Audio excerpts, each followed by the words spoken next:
morning from LJ at Belly Acres.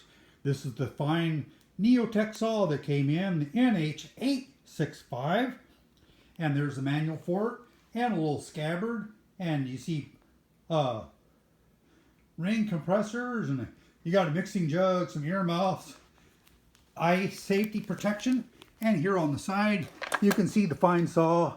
And one thing I did notice is they have sight lines, but they're not painted. They don't have a little black mark on there. I'll black them out later on if I decide to follow with it. It works pretty good other than that. I saw online and on the website both, these were marked black. And this here fine wrench is just a little bit too short for taking the plastic cover off because the bar is in the way. You try to reach it down in there and it hits the bar. You can't get it down in there. These other ones are fine, but you can't, it's just too short. And to check the head bolts, the cylinder bolts were, I could reach the back two, but the front ones I couldn't reach because the handlebar is in the way. And of course, my Allen wrenches are too short. They won't work either. So we're hoping that they got it set up right. It all looks pretty good, and it looks like it has an automatic oiler, and it has an adjuster right here.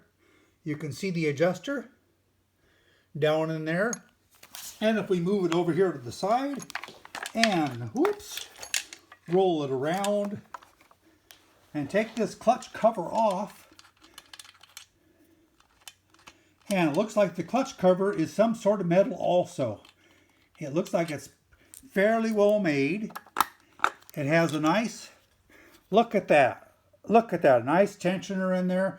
It has a wear block in it and a removable tailpiece, your chip deflector, and you can see again, you know, the castings are just not the best in the world. It says it's made in Sweden on there. I kind of chuckle, but oh well, that must have been just in the mold when they flashed it, but it looks to be of pretty good quality actually. And looky here, we got a rim sprocket, a replaceable rim sprocket. It just has the circlip holding the flat washer on there, and it's a 3/8 7, a number 4. So hey, it's the same rim sprockets that I have a few of. So that works out pretty nice. And you can see down here, it has the marking right there for the automatic oil adjuster that you can adjust your oil flow with. Looky there with the cover off, you can see it just a little bit better. That's kind of nice. And the cover here is some type of tin, you know, which is basically all of them, and has the nice dogs with the chain deflector here for when the chain comes back. And there's that decomp. They did provide a decomp plug, which, you know, if you want to take that out of there, which I probably will because you know, it's a small saw, but it's a nice Neotech. Everything else looks pretty good on it. Here's the marking. You can see the numbers right there. And the oil cap. Look at that. It's marked oil. Like wouldn't be able to figure that out. And here's the gas cap. It comes off of there pretty good. And goes back on. Both of them have a nice big rubber O-ring gasket on them. So hey, I doubt it's going to leak any. And it weighs right at, well, it's under 14 pounds. So it's a little bit lighter than my 444 was.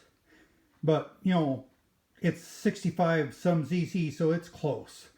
We'll find out when we run the thing, what it does then. I'll put the bar on it later on and run it so you can hear it run and see what's going on. Well, this is LJ from Belly Acres, and this is the new Neotech 865, the Husqvarna 365 clone. They did okay.